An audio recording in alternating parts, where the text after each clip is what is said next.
lóòótọ́ ni wọ́n fẹ́ ṣe ìwọ́de lọ sí chẹ́ẹ̀chì Pastor Olúalọ́.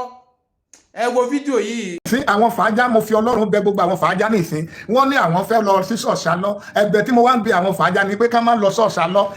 ká lọ protect ní secretariat ní Ìbàdàn. ìyẹn gbogbo tó ṣẹlẹ̀ nípa ìgbéyàwó alọ́ yìí Ọlọ́run fẹ́ fi ra àwọn ìyàwó àwa ìránṣẹ́ Ọlọ́run níṣe èṣì padà ní kí wọ́n wá protect ní Ìbàdàn torí alọ́ ó gbé lẹ́tà ó gbé lẹ́tà ó fa ìyàwó koko nígbà ó fa ìyàwó koko immediately yẹn lẹ́tà Fálànà ẹ ti gbé sí CAC new ṣé n tí alọ́ wá ṣe ọmọ ìyàwó yẹn ṣó dáa lójú yín ni as a church ẹfẹ nìkan ló yẹ àti church ṣó dáa lójú yẹn tí ìkan gidi ni sẹ́yìn lè ní ọmọ kọ́mọ yóò di àràbà ó fẹ́ ọkọ kọ́kọ́ ẹ silent ẹ àdàbí mà wá ẹ̀sán mà wá ọdún ẹ̀sán mà wá ṣẹ́yìn ẹ̀ ń gbé ọ̀rọ̀ Fálànà ẹ̀ ń gbé sí CAC new omojú dẹ̀ gbọ́n mi mo dẹ̀ sunkún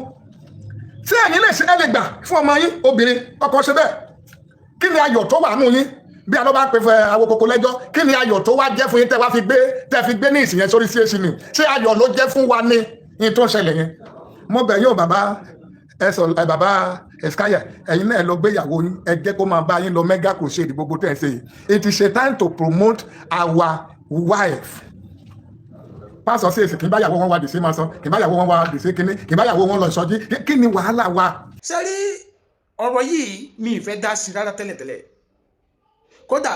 ọ̀gá mi kan sì bá mi sọ̀rọ̀ lénìí pé adé mo mọ̀ pé ò fẹ́ dá sọ̀rọ̀ yóò fẹ́ sọ sí torí mo ní pé òun pé ọ̀rọ̀ sọ. nǹkan tó dẹ̀ fà ni wípé ọ̀rọ̀ yìí ò kí sọ̀rọ̀ ní social media mo ti sọ látilẹ̀ ìgbésẹ̀ méjì péré ni àkọ́kọ́ ṣé wọ́n ti fi ọ̀rọ̀ ètò àwọn ọlọ́pàá létí kí ni àwọn ọlọ́pàá wa sọ ẹjọ́ ẹni tó bá súnmọ́ ló tì mí kí ló tì mí dáhùn ìbéèrè yìí ṣé wọ́n ti ráìtì Commissioner of Police Ekiti State lórí ọ̀rọ̀ yìí sáwọn lórúkọ àwọn ẹbí Baba Olúalọ́ kí làwọn ọlọ́pàá sọ kò ní bí sọ pé ká wá dùn gbogbo dájú ká dẹ̀ di èyí tí ń ṣe òdodo mú àkọ́kọ́ nìyẹn ẹ̀kejì mo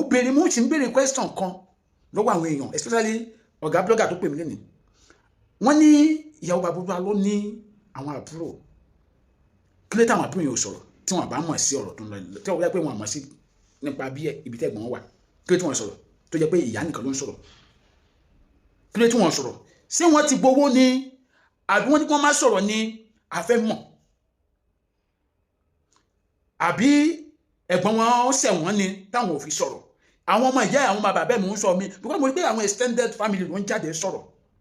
kí ló ṣẹlẹ̀ sáwọn blood ẹ̀ gangan kí ló ṣẹlẹ̀ sáwọn ọmọ ìyá ẹ̀ gangan ọmọ bàbá ẹ̀ gangan táwọn ò fi sọ̀rọ̀ ẹjọ́ ẹ là wá lọ́yẹ̀ ìkẹta wa ni wípé ẹ̀yin bàbá wa ní CAC